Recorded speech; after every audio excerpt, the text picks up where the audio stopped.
Dear National Focal Points for World Heritage, dear colleagues, I'm very pleased to send you this message from UNESCO's headquarters here in Paris on the occasion of the launch of the third cycle for periodic reporting in the region of Asia and the Pacific.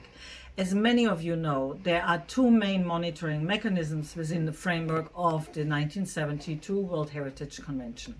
Reactive monitoring, where the World Heritage Committee or its secretariat respond to information they receive about activities or projects that may have an impact on the outstanding universal value of World Heritage properties.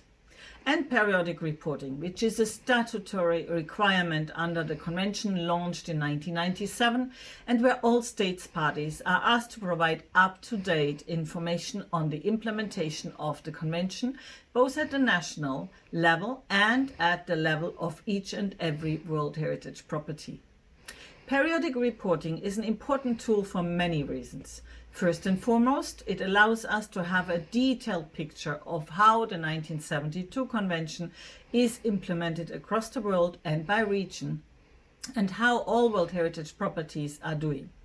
With 1,121 properties currently on the World Heritage list, and despite the ever-increasing number of properties whose state of conservation is under review by the World Heritage Committee, in the end, only a limited number of properties actually benefit from the attention of the international community at any given time.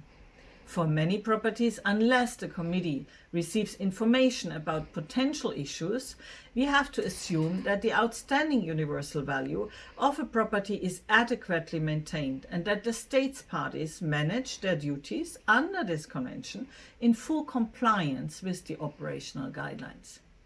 Periodic reporting is especially important as positive trends or interventions may otherwise not be acknowledged by the World Heritage Committee, and we have made sure that there would be space in the periodic reporting questionnaire for our states parties to highlight positive developments and good practice examples they may wish to share. By gathering a wealth of data, periodic reporting allows us to obtain a more holistic view of World Heritage and provide important insights into regional and sub-regional trends and priorities. Once this data has been analyzed, our states parties work together to establish regional and sub-regional action plans in close cooperation with the World Heritage Center, the advisory bodies to the committee and international experts. These important tools will provide a strategic priority framework for the World Heritage Programme over the next 6 years until their implementation is reviewed by the next cycle of periodic reporting. This exercise is therefore of great importance for all of us and is firmly oriented towards the future, learning from the experiences of the past. By focusing on the integration of a sustainable development perspective and by exploring synergies between various conventions and designations, including the UNESCO Culture Conventions and the biodiversity-related conventions of which we are part, your input allows us to find out how World Heritage integrates into broader and global perspectives.